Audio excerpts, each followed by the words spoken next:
आपको पता है राजा मौली की फिल्म वाराणसी को लेकर लोग अभी से इतना कॉन्फिडेंट क्यों हैं? कैसे सबको पता है ये फिल्म देसी विदेशी सारे रिकॉर्ड्स को फोड़ने वाली है? जवाब है वो एक शब्द जो इंडियन सिनेमा में राजा मौली के नाम से भी बड़ा है, बाहुबली। फिल्म को रिलीज हुए पूरे होने वाले हैं ऑलमोस्ट 11 साल और इसी खास मौके पे बाहुबली यूनिवर्स से नई सीरीज रिलीज हुई है जिसका टाइटल रखा गया है Baahubali the torch bearer. 30-35 minute के 4 एपिसोड की मिनी सीरीज जो नेटफ्लिक्स पे रिलीज हुई है, जिसमें ओरिजिनल बाहुबली की फुल कास्ट के साथ साथ राजा मौली खुद आपको कैमरे पे दिखाई देंगे। और अगर आपको इस शो के बारे में नहीं पता तो फटाफट से एक बड़ा रीजन दे देती हूँ आपको इसे अभी तुरंत देखने का, क्योंकि लास्ट एपिसोड के आखिरी 1 मिनट में खुद भल्लाल देव ने वो न्यूज अनाउंस कर दी जिसका पूरी दुनिया बाहुबली 2 के बाद से इंतजार कर रही है। सच्ची बताऊं, 4 एपिसोड का ये शो खुद में बाहुबली पार्ट 3 से कम नहीं है, क्योंकि धीरे धीरे जैसे एपिसोड आगे बढ़ते हैं ऐसी बातें पता चलती हैं जो आज तक कभी बताई नहीं गई। कहानी में बहुत सारे ट्विस्ट आएंगे, इमोशंस आंखों से बह जाएंगे और बाहुबली को फिर से मर के जिंदा भी होना पड़ेगा। कभी सोचा नहीं था बाहुबली को देखने के बराबर इंटरेस्ट आ सकता है ये जानने में कि बाहुबली बनी कैसे, इसको बनाने में कितने सारे चैलेंजेस आए थे और 85 इयर्स में ये पहली तेलुगु पैन इंडिया फिल्म कैसे बन गई। सबसे शॉकिंग चीज जिसपे कानों को भरोसा नहीं हुआ सुनकर वो ये कि फिल्म को पूरा करने में एक वक्त ऐसा भी आ गया था जब फिल्म के प्रोड्यूसर ने ऑलमोस्ट अपना घर बेच दिया था, उनका परिवार सड़क पे आ सकता था। आपको क्या लगता है 2010 में आज से 16 साल पीछे 400 करोड़ एक तेलुगु फिल्म पे लगाना मजाक की बात है? 2026 में ये सेम फिगर 1200-1500 करोड़ के आसपास बैठेगा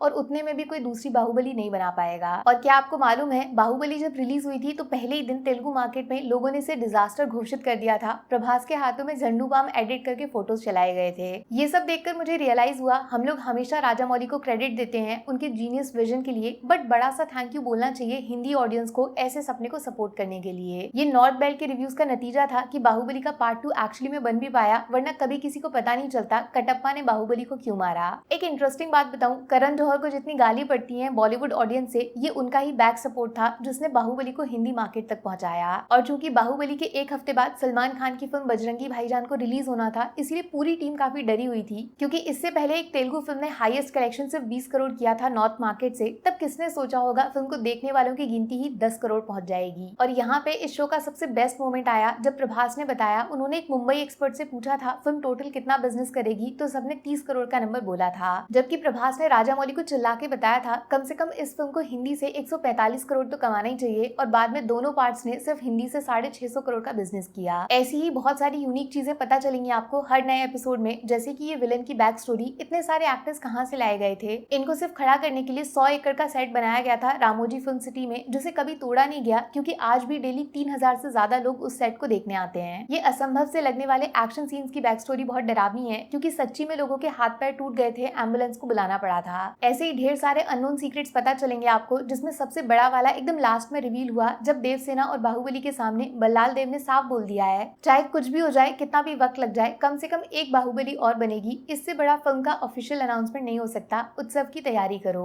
और इसी की तरफ एक कदम आगे बढ़ाएगा बाहुबली यूनिवर्स अपनी नेक्स्ट फिल्म इटर्नल वॉर के पार्ट 1 के साथ, जो 2027 के शुरू के 6 महीने में रिलीज होगी। वाराणसी के बाद Baahubali part 3 Rajamouli the genius के दिमाग से जरूर बाहर आएगा, इसीलिए आज से जिम जाना शुरू कर दो, सेब संतरे खाओ, योगा का आसन लगाओ, पता नहीं कब तक जिंदा रहना पड़ेगा एक आखिरी बार प्रभास को इस ड्रेस में फिर से देखने के लिए।